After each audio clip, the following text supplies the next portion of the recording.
नहमदुहु व नुसल्ली अला रसूलिहिल करीम अम्मा बाद फ़ौज़ बिल्लाहि मिनश शैतानिर रजीम बिस्मिल्लाहिर रहमानिर रहीम। अस्सलाम वालेकुम व रहमतुल्लाहि व बरकातुहू। आज हम सूरह कलम के मानी और मफ़हूम को समझने की कोशिश करेंगे। नून वल कलमी व मा यस्तुरून, नून कसम है कलम की और जो कुछ ये लिखते हैं, यानी कलम भी और जो इल्मी ज़हीरा कलम के ज़रिए नू इंसानी के यहाँ अब तक वजूद में आया है, वो भी इस हकीकत पर गवाह है। माँ अंता बिनेमति रब्बी का भी मजनून, आप अपने रब के फजलो करम से मजनून नहीं हैं। यानी ए नबी सल्लल्लाहु अलैहि वसल्लम, जो लोग आप सल्लल्लाहु अलैहि वसल्लम को मजनून कह रहे हैं वो खुद अहमक हैं। क्या उन लोगों को आप सल्लल्लाहु अलैहि वसल्लम की पाकीज़ा और आला अहलाक की हामिल सीरत नज़र नहीं आती? या वाकई ये लोग समझते हैं कि मजनून लोगों की ज़िंदगी का नक्शा भी ऐसा ही होता है? तो ए नबी सल्लल्लाहु अलैहि वसल्लम, आप उन लोगों की फजूल और लायानी बातों से गमगीन ना हों। व इन्ना लका अजरन गैर ममनून, और यकीनन आपके लिए तो वो अजर है जिसका सिलसिला कभी मुनक़ता नहीं होगा। व इन्नका ला अला खुलुकिन अज़ीम, और आप यकीनन अहलाक के बुलंद तरीन मर्तबे पर फायज हैं। आप सल्लल्लाहु अलैहि वसल्लम अहलाक व किरदार के बुलंद तरीन मयार के बाहिस पहले से ही मेराज इंसानियत के मुकाम पर फायज थे, जबकि आप सल्लल्लाहु अलैहि वसल्लम मेराज नबूवत और रिसालत के सफ़र का आगाज़ कर रहे थे।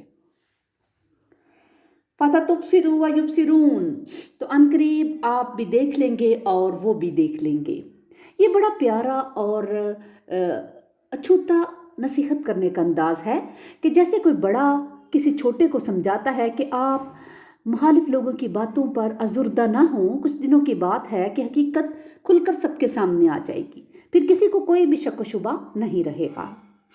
बिअय्यिकुमुल मफ्तून, क्या तुम में से कौन फितने में मुब्तला था? यानी बहुत जल्द दुनिया पर ये बात वाज़ेह हो जाएगी कि तुम दोनों फरीकों में से कौन फितने में मुब्तला हो गया था और कौन राहे रास्त पर था। क्या मोहम्मद बिन अब्दुल्ला सल्लल्लाहु अलैहि वसल्लम को जनून का आर्ज़ा लाहक हो गया था? माज़ल्ला। ये आप सल्लल्लाहु अलैहि वसल्लम के मालफीन जोशे तस्सुब में पागल हो गए थे। इन्ना रब्बका हुवा आलमु बिमन ज़ल्ला अन सबीली, यकीनन आप सल्लल्लाहु अलैहि वसल्लम का रब खूब जानता है कि कौन उसकी राह से भटक गया है। वह हुवा आलमु बिल मुख्तदीन, और वो उनको भी खूब जानता है जो हदायत याफ्ता हैं। फ़ला तुतीइल मुकज़्ज़िबीन, तो ए नबी सल्लल्लाहु अलैहि वसल्लम, आप उन जुटलाने वालों की बातों पर ध्यान ना दें। वद्दू लौ तुदहिनु फ़युदहिनून, वो तो चाहते हैं कि आप सल्लल्लाहु अलैहि वसल्लम ज़रा ढीले पड़ें तो वो भी ढीले पड़ जाएं। यानी बातिल का वतीरा है कि पहले वो हक को जुटलाता है, फिर जब उसके मुकाबले में खड़े होना मुश्किल नज़र आता है तो कंप्रोमाइज़ पर उतर आता है। लेकिन हक किसी किस्म की मदाहनत या किसी दरमियाने रास्ते को नहीं जानता। वला तुती कुल्ला हल्लाफिम महीन, और आप मत मानिए किसी ऐसे शख्स की बात जो बहुत घटिया कस्में खाने वाला इंतहाई घटिया है। यानी इन आयात में बगैर नाम लिए सख्त अल्फाज में एक किरदार का जिक्र हुआ है। किसी मोतबर रवायत से तो साबित है, लेकिन ज़्यादातर मुफस्सिरीन का ख्याल है कि इन आयात का मुस्ताक वलीद बिन मुगीरा था। इन दोनों खसूसियात का आपस में फितरी ताल्लुक है कि अपनी शख्सियत के हल्केपन की तलाफी करने के लिए बात बात पर कस्में खाना हर घटिया आदमी की ज़रूरत होती है।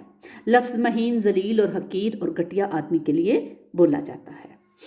हम्माज़िम मशाइम बिनमीम, रू दर रू ताने देता है, चुगलियाँ खाता फिरता है। मन्ना इल्लिल खैरी मोतदिन असीम, खैर से रोकने वाला, हद से बढ़ने वाला गुनहगार। उतुलिम बादज़ालिका ज़नीम, बिल्कुल गंवार है, उसके बाद ये कि बद असल भी है। यानी ये सब हसलतें तो उसकी शख्सियत में हैं ही, सबसे बड़ी बात यह है कि वो बेनसब भी है। अनकाना ज़ा मालिम व बनीन, सिर्फ इस गुमंड पर कि वो मालो दौलत और बेटों वाला है। अल्लाह ताला ने वलीद बिन मुगीरा को कसीर मालो दौलत के अलावा बहुत से बेटों से भी नवाज रखा था, और बेटे भी ऐसे कि उनमें से एक को कबूल इस्लाम के बाद सैफुन मिन सयूफिल्लाह का मर्तबा मिला, यानी हज़रत खालिद बिन वलीद। इज़ा तुतला अलैहि आयातुना काला असातीरुल अव्वलीन, जब उसे हमारी आयात पढ़कर सुनाई जाती हैं तो वो कहता है ये तो पहले लोगों की कहानियाँ हैं। सना सनसिमुहु अलल खुर्तूम, हम अनकरीब उसकी सूंड पर दाग लगाएंगे। मुमकिन है कि उसकी नाक ज़्यादा लंबी और नुमाया और ख़ुद भी अज़राह तकब्बर अपने आप को बड़ी नाक वाला समझता हो, जिसके लिए हकारत के लिए सूंड का लफ्ज़ इस्तेमाल किया गया है। और नाक पर दाग लगाने से मुराद उसकी तजलील है। इन्ना बलौनाहुम कमा बलौना असहाबल जन्ना, यकीनन हमने इनको इसी तरह आजमाया है जैसे हमने बाग वालों को आजमाया था। अल्लाह ताला लोगों को तरह तरह के इम्तहानात से आजमाता रहता है। एक इंसान को अगर दौलत की आजमाइश में डाला जाता है तो दूसरे को गुर्बत के इम्तहान से दुचार किया जाता है। सूरत मुल्क में अल्लाह ताला फरमाता है कि उसने मौत और ज़िंदगी को इसलिए पैदा किया ताकि तुम्हें आजमाए कि तुम में से कौन अच्छे अमाल करने वाला है, और वो बहुत ज़बरदस्त भी है और बहुत बख्शने वाला भी। इस अक्समूल यसरी मुनहा मुस्बिहीन, जबकि उन्होंने कसम खाई कि वह ज़रूर उसका फल उतार लेंगे सुबह सवेरे। वला यस्तस्नून, और उन्होंने उस पर इंशाल्लाह भी ना कहा। बाग के फल पक कर तैयार हो चुके थे। उन्होंने एक रात प्रोग्राम तय कर लिया कि वो सुबह सवेरे जाएंगे और सारा फल उतार लाएंगे। गोया वो अपने असबाब और वसाइल के घुमंड में मुसब्बब हकीकी को बिल्कुल ही भूल गए। फताफा अलैहा ताइफुम मिन रब्बिका वहुम नाइमून, बस एक फिरने वाला फिर गया उस बाग पर आपके रब की तरफ से, जबकि वो भी सोए हुए ही थे। फ़अस्बहत कसरीम, तो वो ऐसे हो गया जैसे कटी हुई फसल हो। यानी रात को वो बाग किसी बगोले की जद में आया और जल कर राख का ढेर बन गया। फतनादौ मुस्बिहीन, अब सुबह ही सुबह उन्होंने एक दूसरे को पुकारा। अनिगदू अला हरसिकुम इन कुंतुम सारिमीन, कि सुबह सवेरे चलो अपने खेत की तरफ अगर तुम फल तोड़ना चाहते हो। फंतलकू वहुम यतहाफतून, चनाचा वो चले और आपस में चुपके चुपके ये बातें करते जा रहे थे। अल्लाह युदहलन्नहल यौमा अलैकुम मिस्कीन, कि देखो आज कोई मस्कीन तुम्हारे पास बाग में हरगिज़ दाखिल ना होने पाए। उन्होंने सुबह सवेरे फल उतारने का प्रोग्राम इसलिए बनाया था कि ताकि मौके पर आ जाने वाले गुरबा और मस्कीन को चुकमा दे सकें कि मेहनत तो हमने सारा साल की है, फल उतारने के मौके पर उसमें से गरीब और मसाकीन को किस लिए दें, वो हमारे क्या लगते हैं। ये था उनका असल जुर्म जिसकी उन्हें सजा मिली। इंसान के किरदार में ऐसी पस्ती आखिरत पर यकीन ना होने की वजह से आती है। वगदौ अला हर दिन कादिरीन, और वो सुबह सवेरे चले जल्दी जल्दी के वो इस इरादे पर पूरी तरह कादिर हैं। ये आयात जो है ये लफ्ज़ी तस्वीर कशी की बेहतरीन मिसाल है। उस वक्त के लोगों की कैफियत थी। उन्हें जाम था कि उन्होंने बड़ी कामयाब मनसूबाबंदी की है, अभी थोड़ी ही देर में फल उतार कर ले जाएंगे और भीख मंगों को कानो कान खबर नहीं होगी। और वो अपने इस इरादे को अमली जमा पहनाने का इरादा रखते थे। फलम्मा राऊहा कालू इन्ना लज़ालून, फिर जब उन्होंने उस बाग को देखा तो कहने लगे हम तो कहीं भटक गए हैं। यानी फौरी तौर पर वो यही समझे कि वो अंधेरे में रास्ता भूल कर किसी और जगह आ गए हैं और ये उनका बाग नहीं है। फिर जब उन्हें असल सूरत हाल का इल्म हुआ तो कहने लगे बल नहनु महरूमून, नहीं नहीं हम तो महरूम हो गए हैं। काला औसातुहुम अलम अकुल लकुम लौला तुसब्बिहून, उनके दरमियान वाले ने कहा मैं तुम्हें कहता ना था कि तुम तस्बीह क्यों नहीं करते। ये उन्हीं के किसी नेक फितरत बाई का जिक्र है जो गाहे बगाहे उन्हें रोकता टोकता था और उन्हें याद दहानी कराता रहता था कि तुम अल्लाह को भूले हुए हो और अल्लाह और उसके बंदों के हकूक अदा करने से पहलूतही करते हो। कालू सुबहान रब्बिना इन्ना कुन्ना जालिमीन, उन्होंने कहा हमारा रब पाक है, बेशक हम ही जालिम थे। फ़अक़बला बाज़ुहुम अला बाज़िन यतलावमून, और फिर आपस में एक दूसरे को मलामत करने लगे। अब वो अपनी गुमराही और किस्मत की जिम्मेदारी आपस में एक दूसरे के सर थोपने लगे। कालू या वैलना इन्ना कुन्ना तागीन, बलहर इतराफ़ करते हुए वो कहने लगे हाय हमारी बदबख्ती, असल में हम सब ही अपनी हदूद से तजावज़ करने वाले थे। असा रब्बुना अन युब्दिलना खैरम मिन्हा इन्ना इला रब्बिना रागिबून, उम्मीद है हमारा रब हमें इससे बेहतर अता करेगा, अब हम अपने रब की तरफ रजू करते हैं। यानी अब हमने तौबा कर ली है, अब हम अपना तरीका बदल लेंगे और आंदा बाकायदगी से अल्लाह ताला के तमाम हकूक अदा किया करेंगे। हमें उम्मीद है हमारा रब हमारे गुनाहों को माफ़ करते हुए हमारे नुकसान की भी तलाफ़ी कर देगा और अगले साल हमारा बाग इससे बेहतर पैदावार पैदा करेगा। कज़ालिकल अज़ाब वला अज़ाबुल आखिरति अकबर, اسی طرح آتا ہے عذاب، اور آخرت کا عذاب تو یقیناً بہت ہی بڑا ہے۔ لو کانوا یعلمون، کاش کہ یہ لوگ جانتے۔ ان للمتقین عند ربہم جنات النعیم، متقین کے لیے یقیناً ان کے رب کے پاس نعمت والے باغات ہیں۔ افنجعل المسلمین کالمجرمین، کیا ہم اپنے فرمانبرداروں کو مجرموں کے برابر کر دیں گے؟ یعنی اگر بعد الموت کے منکرین کی منطق درست تسلیم کر لی جائے تو اس کا مطلب یہ ہوگا کہ نیکوکار اور مجرمین میں سرے سے کوئی فرق ہی نہیں ہے، کہ طبعی طور پر تو موت سب کو برابر کر دیتی ہے۔ لیکن یہ سمجھنا کہ موت آنے پر اخلاقی لحاظ سے بھی سب انسان برابر ہو جائیں گے، یہ انتہائی غیر منطقی اور احمقانہ سوچ ہے۔ مالکم کیف تحکمون، تمہیں کیا ہو گیا ہے، تم کیسے حکم لگاتے ہو؟ یعنی کیا تمہاری مت ماری گئی ہے جو ایسی رائے بناتے ہو، یا اللہ کے ہاں ایسا ہی اندھیر مچا ہوا ہے کہ وہاں مسلمین اور مجرمین برابر ہو جائیں گے؟ کیا دنیا میں کہیں ایسا ہوتا ہے کہ کوئی حکومت اپنے باغیوں اور اپنے وفاداروں کو ایک ہی صف میں کھڑا کر دے؟ ام لکم کتاب فیہ تدرسون، کیا تمہارے پاس کوئی کتاب ہے جس میں تم یہ پڑھتے ہو؟ ان لکم فیہ لما تحیرون، کہ اس میں تمہیں وہ سب کچھ مل جائے گا جو تم پسند کرو گے۔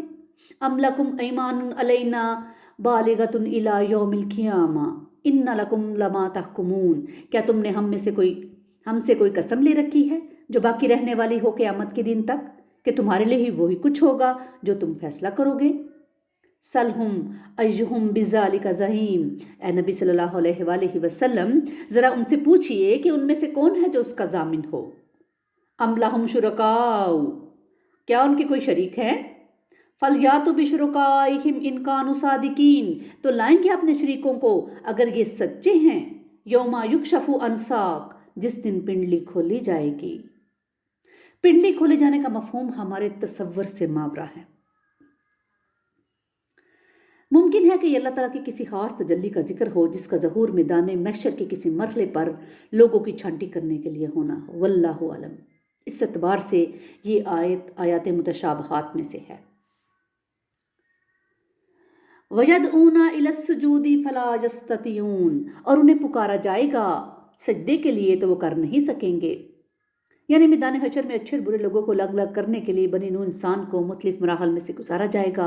پنڈلی کا ظہور بھی ایسا ہی کوئی مرحلہ ہوگا، اور وہ صاحب ایمان لوگ جو دنیاوی زندگی میں نماز کی پابندی کرتے رہے تھے اس تجلی کو دیکھتے ہی سجدے میں گر جائیں گے۔ لیکن وہ لوگ جن کی گردنیں اکڑی رہتی تھیں اور جو نماز کی پابندی کا اہتمام نہیں کرتے تھے، وہ اپنی تمام تر کوششوں کے باوجود اس وقت سجدہ نہیں کر سکیں گے۔ گویا اس مرحلے پر ان لوگوں کو اللہ تعالیٰ کے سامنے جھکنے والے لوگوں سے الگ کر لیا جائے گا۔ خاشیۃً ابصارہم، ان کی نگاہیں زمین پر گڑی رہ جائیں گی۔ ترہقہم ذلہ، ان پر ذلت چھا رہی ہوگی۔ وقد کانوا یدعون الی السجود وہم سالمون، اور ان کو پکارا جاتا تھا سجدے کے لیے جب یہ صحیح سالم تھے۔ یعنی دنیا میں وہ لوگ اذان کی آواز پر کبھی توجہ ہی نہیں کرتے تھے اور کوئی مجبوری اور معذوری نہ ہونے کے باوجود بھی اللہ تعالیٰ کے حضور سجدہ ریز نہیں ہوتے تھے۔ قیامت کے دن میدان حشر میں وہ سجدہ کرنا چاہیں گے لیکن نہیں کر سکیں گے۔ فَذَرْنِي وَمَنْ يُكَذِّبُ بِهَذَا الْحَدِيثِ، تو اے نبی صلی اللہ علیہ وآلہ وسلم آپ چھوڑ دیجئے مجھے اور ان لوگوں کو جو اس کلام کی تکذیب کر رہے ہیں۔ جیسا کہ اس سے پہلے بھی ذکر ہو چکا ہے کہ یہ اسلوب بہت تکرار کے ساتھ آیا ہے۔ اس میں ایک طرف نبی پاک صلی اللہ علیہ وسلم کی دلجوئی کا پہلو ہے تو دوسری طرف آپ صلی اللہ علیہ وسلم کے مخالفین کے بہت بڑی وعید ہے کہ اے نبی آپ ان کی باتوں سے رنجیدہ نہ ہوں، ان کا معاملہ آپ مجھ پر چھوڑ دیجئے، ان سے میں خود ہی نمٹ لوں گا۔ استغفر اللہ۔ سَنَسْتَدْرِجُهُم مِّنْ حَيْثُ لَا يَعْلَمُونَ، ہم انہیں رفتہ رفتہ وہاں سے لے آئیں گے جہاں سے انہیں علم تک نہیں ہوگا۔ اس سے مراد ایسا عذاب ہے جو اللہ تعالیٰ کی ڈیل سے ناجائز فائدہ اٹھانے کے باعث کسی قوم پر یا کسی فرد پر درجہ بدرجہ مسلط ہو۔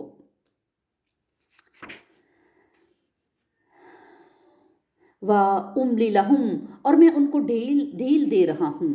اِنَّ کَیدِی مَتِین، بے شک میری تدبیر بہت مضبوط ہے۔ ام تسألہم اجرا فہم من مغرم مثقلون، اے نبی صلی اللہ علیہ وآلہ وسلم کیا آپ ان سے کوئی اجرت مانگتے ہیں جن کے تاوان کے بوجھ تلے یہ دبے جا رہے ہیں؟ یعنی آپ اللہ کا پیغام پہنچانے کے لیے سال ہر سال سے دن رات محنت کر رہے ہیں، اور اس محنت کے عوض جب آپ ان سے کسی معاوضے یا اجرت کے طلبگار بھی نہیں ہیں تو یہ لوگ آخر کس لیے پریشان ہیں؟ अम इंदहुमुल गैब फहुम यक्तुबून, या उनके पास गैब का इल्म है जिसे ये लिख रहे हैं। फस्बिर लिहुक्मि रब्बिक, तो ए नबी सल्लल्लाहु अलैहि वसल्लम आप इंतज़ार कीजिए अपने रब के हुक्म का। वला तकुन कसाहिबिल हूत, और देखिए आप उस मछली वाले की तरह ना हो जाइएगा। यहाँ मछली वाले से मुराद हज़रत यूनुस अलैहिस्सलाम हैं। आपकी कौम पर जब अजाब का फैसला हो गया तो आप अलैहिस्सलाम अल्लाह ताला के हुक्म का इंतज़ार किए बगैर ही अपनी कौम का इलाका छोड़कर चले गए। इसका जिक्र सूरत अल-अंबिया में आया है। जब वो चल दिया गुस्से में बरा हुआ। आप अलैहिस्सलाम का यह गुस्सा हमियत हक में था और उस कौम की तरफ से मुसलसल हट दर्मी और कुफर की वजह से था। लेकिन उसमें हता का पहलू ये था कि आप अलैहिस्सलाम ने हिजरत करने से मुतल्लिक अल्लाह ताला के हुक्म का इंतज़ार न किया। इज़नादा वहुवा मकज़ूम, जब उसने पुकारा अपने रब को और वो अपने गम को अंदर ही अंदर पी रहा था। यानी हज़रत यूनुस अलैहिस्सलाम मछली के पेट में इंतहाई रंजीदा हालत में अल्लाह से फरियाद कर रहे थे, ला इलाहा इल्ला अंता सुब्हानका इन्नी कुन्तु मिनज़ ज़ालिमीन, कि तेरे सिवा कोई माबूद नहीं, तू पाक है, यकीनन मैं ही ज़ालिमों में से हूँ। लौला अन तदारकहु नेमतुम मिन रब्बिही लौ नुबिज़ा बिल अराई वहुवा मज़मूम, अगर उसकी दस्तगीरी न करता उसके रब का एक इनाम तो वह मलामत ज़दा होकर फेंक दिया जाता किसी चटियल ज़मीन पर। यूनुस अलैहिस्सलाम कदीम इराक के शहर नैनवा में मबूस हुए थे। ये शहर बेअलबक के शमाल में वाक़या था और दरिया फ़रात और दजला इस इलाके से गुजरते थे। आजकल तो ये दोनों सिकुड़कर छोटी छोटी नदियों में तब्दील हो गए हैं। हज़रत यूनुस अलैहिस्सलाम नैनवा शहर से निकल कर उनमें किसी दरिया को पार करने के लिए कश्ती में सवार हो गए। कश्ती में आपके साथ वो वाक़या पेश आया जिसका जिक्र अशारतन सूरत साफ़ात में आया है। उसके नतीजे में आपको किसी वहील मछली ने निगल लिया। वो मछली हिलीज फारस से होती हुई मकरान के साहिल पर पहुंची और अल्लाह ताला के हुक्म से उस साहिल के किसी मकाम पर उसने आप अलैहिस्सलाम को उगल दिया। उस वक़्त आप अलैहिस्सलाम की हालत बहुत ख़राब थी। उस मौका पर आपको साया और ग़िज़ा वगैरह फराहम करने के लिए अल्लाह ताला ने यकतीन का वो पौधा उगाया। इस आयत में इसी पौधे की तरफ इशारा है जो उस वक़्त आपके लिए वाकई अल्लाह ताला की तरफ से बहुत बड़ी नेमत साबित हुआ। फज्तबाहु रब्बुहु फजअलहु मिनस सालिहीन, तो उसके रब ने उसको चुन लिया और उसे फिर सालिहीन में से कर दिया। यहाँ यूनुस अलैहिस्सलाम के जिक्र के हवाले से नबी पाक सल्लल्लाहु अलैहि वसल्लम का एक फरमान भी है। आप सल्लल्लाहु अलैहि वसल्लम ने फरमाया कि मुझे यूनुस अलैहिस्सलाम इब्ने मता पर भी फजीलत न दो। उसमें उन लोगों के लिए तंबीह है जो अपना जोश खताबत और ज़ोर कलम दूसरे अंबिया कराम अलैहिस्सलाम पर हज़ूर सल्लल्लाहु अलैहि वसल्लम की फजीलत साबित करने में सर्फ करते हैं। आप सल्लल्लाहु अलैहि वसल्लम बिलाशुबा पूरी नूह इंसानी से अफसल और सैयदुल अंबिया व मुरसलीन हैं, लेकिन आज पूरी दुनिया भी आप सल्लल्लाहु अलैहि वसल्लम की इज़्ज़त की कायल है। इस हकीकत का सबसे बड़ा सबूत और क्या होगा कि एक ईसाई दानश्वर माइकल हार्ट अपनी किताब दी 100 में ये लिखने पर मजबूर है कि मोहम्मद सल्लल्लाहु अलैहि वसल्लम को दुनिया की 62 तरीन शहरी शख्सियात में सर फहरिस्त रखने के मेरे इस फैसले पर कुछ कारीन को हैरत होगी और बाज़ इस पर सवाल भी उठाएंगे, लेकिन पूरी इंसानी तारीख में सिर्फ और सिर्फ आप सल्लल्लाहु अलैहि वसल्लम ही वाद शख्स हैं जो मजहबी और सेकुलर दोनों महाजों पर पूरी तरह कामयाब रहे। वहीं यकादुल्लज़ीना कफ़रू लियुज़्लिकूनका बिअबसारिहिम लम्मा समिउ ज़िक्र, और ये काफर तो तुले हुए हैं उस पर कि अपनी उंगलियों के जोर से आप वसल्लम को फिसला दे जब वो कुरान सुनते हैं। मुशरिकीन मक्का ने तो नबी पाक सल्लल्लाहु अलैहि वसल्लम की क़ुव्वत इरादी को तोड़ने के लिए हर मुमकिन तरीका आजमाया और इस मकसद के लिए आपके खिलाफ हर हरबा इस्तेमाल किया। बाज़ रवायात में आता है कि एक मसले पर उन्होंने इस मकसद के लिए ऐसे अमलों की हिदमात भी हासिल की जो अपनी निगाहों की खसूसी ताकत के ज़रिए किसी को नुकसान पहुँचाने की अहलियत रखते थे।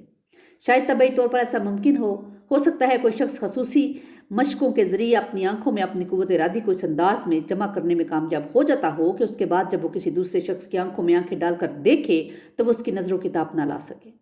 बहरहाल इस आयत में मुशरिकीन मक्का के ऐसे ही ओछे हथकंडों का जिक्र है। वयक़ूलूना इन्नहु लमजनून, और कहते हैं कि ये तो दीवाना है। सूरत के आगाज़ और अहतमाम का बाहमी रबत जो है वो नोट करने वाला है कि जिस मजमून से सूरत का आगाज़ हुआ था उसी पर उसका इख्तिताम हो रहा है। कुफार नबी पाक सल्लल्लाहु अलैहि वसल्लम को मजनून कहते थे। उनके इस इल्ज़ाम की तरदीद सूरत की इब्तिदा में भी की गई है और आखिर में भी। फिर यहाँ ये नुक्ता भी समझ में आ जाता है कि इस सूरत के आगाज़ में हरफ नून क्यों आया है। दरअसल नून के मानी मछली के हैं, जैसा कि सूरत अल-अंबिया की आयत 87 में हज़रत यूनुस अलैहिस्सलाम का जिक्र ज़ुन्नून मछली वाले के लक़ब से किया गया है। चुनांचे हरफ नून का मानवी रबत सूरत की 99 आयात के साथ है जिनमें साहिबुल हूत का जिक्र आया है। وما ہوا الا ذکر للعالمین، اور نہیں ہے وہ مگر ایک یاد دہانی تمام جہان والوں کے لیے۔ یہاں پر ہوا کی ضمیر قرآن کے لیے بھی ہے اور نبی پاک صلی اللہ علیہ وآلہ وسلم کے لیے بھی۔ قرآن مجید کے ذکر یعنی یاد دہانی اور نصیحت ہونے کا تذکرہ تو قرآن میں بہت تکرار کے ساتھ آیا ہے، جبکہ اپنی ذات میں نبی پاک صلی اللہ علیہ وسلم بھی قیامت تک کے لوگوں کے لیے یاد دہانی ہے، بلکہ آپ صلی اللہ علیہ وسلم اپنی ذات میں مجسم قرآن ہیں، جیسا کہ حضرت عائشہ رضی اللہ تعالیٰ عنہا کا فرمان ہے، کانا خلقہ القرآن، آپ صلی اللہ علیہ وسلم کا اخلاق قرآن ہی تو ہے۔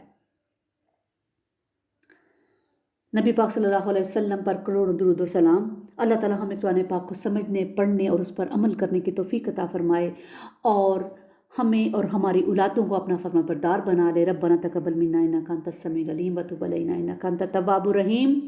سبحان ربک رب العزۃ عما یصفون وسلام علی المرسلین والحمد للہ رب العالمین۔ سبحانک اللہم وبحمدک اشہد ان لا الہ الا انت استغفرک واتوب الیک۔